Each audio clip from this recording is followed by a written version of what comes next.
Minister, I'd like to speak, formally move Amendment 31 and just refer to some of the other amendments in this group as well.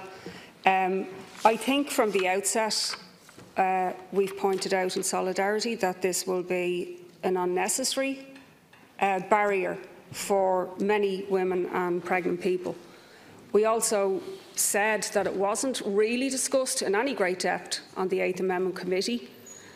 And any time it was referred to, experts, all of them, swiftly said that it shouldn't be implemented. The WHO oppose these sort of barriers being put in the way of women accessing abortion and healthcare.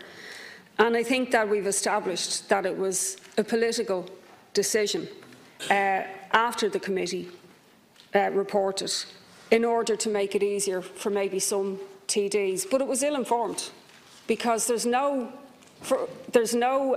real discussion had taken place about it. This is being done away with in France, for example, where abortion legislation is much older.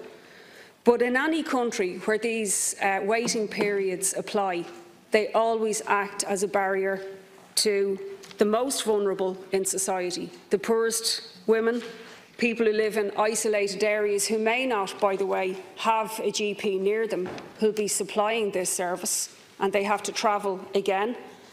But it will hit ordinary working women, because you have to take a day off work for your first GP appointment, maybe a half day, but certainly potentially a day.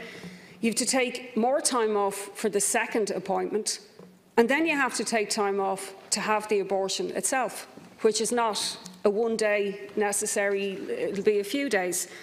And we have a lot of people who are in precarious work right now who do not have official leave, who don't have even sick leave. So, we're just making life much more difficult for them. It's already a difficult situation, very difficult to manage for people, particularly who are working or who may have children, that they will be asked to make an unnecessary second visit.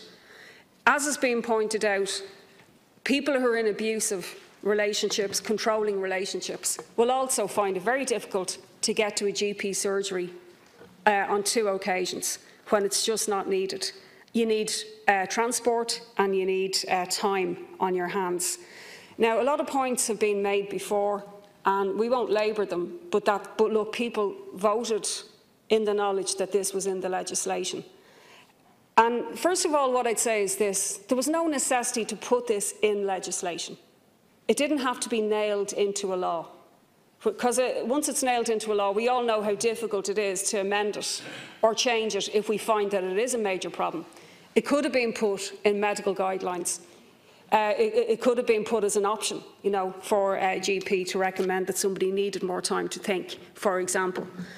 But the sentiment in the referendum, and this was borne out, we could all tell our anecdotes about talking to people on the doorsteps.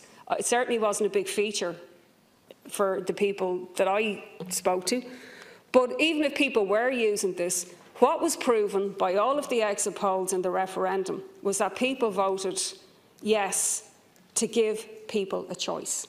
And it was this idea of, it was a very pro-choice sentiment, I think probably more so than the government may have realised. And it was about trusting the person themselves to make this decision was the overriding thing that came back on the doors.